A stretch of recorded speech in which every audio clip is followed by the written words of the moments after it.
Hello, नमस्कार. आज सकाळीच अजून रोजच्याप्रमाणे शेतामध्ये फेरफटका मारणं चालू आहे. मजा येते सकाळी सकाळी शेतामध्ये घुमायला.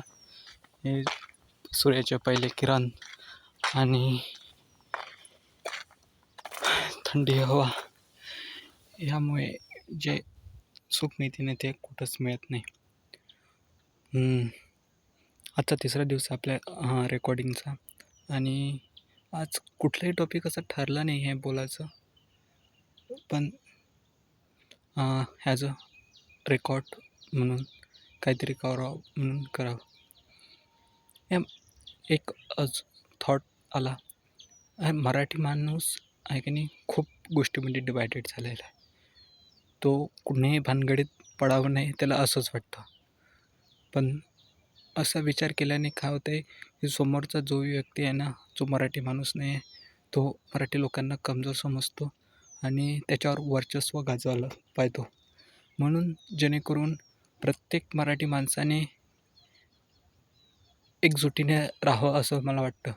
जाती-पाती याच्यामध्ये काय फरक पडत नाही. मराठी म्हटलं की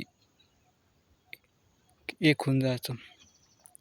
जोपर्यंत मराठी माणूस एक होत नाही, तोपर्यंत इतर लोक आपल्यावर कुठल्याही प्रकारचा दबाव आणि त्यांची भाषा आपल्यावर लादणार नाही, असंच मला वाटते.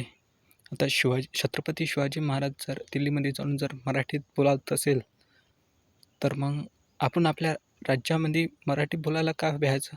आणि ही मराठी भाषा गावरानच आहे असं कोण म्हणते? त्याला एवढी मोठी संस्कृती लाभली आहे.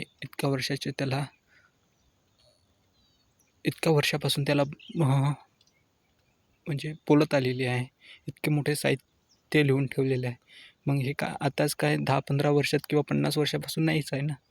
हजारो वर्षापासून मराठी भाषा बोलत आलेली आहे. मग आपण आपल्या भाषेवर गर्व मानलं पाहिजे आणि आपण मराठीच भाषा बोलायला पाहिजे. चला आजच्या पुरते एवढंच. चला तर भेटू उद्या. नमस्कार. राम राम. भारत माता की जय. जय महाराष्ट्र.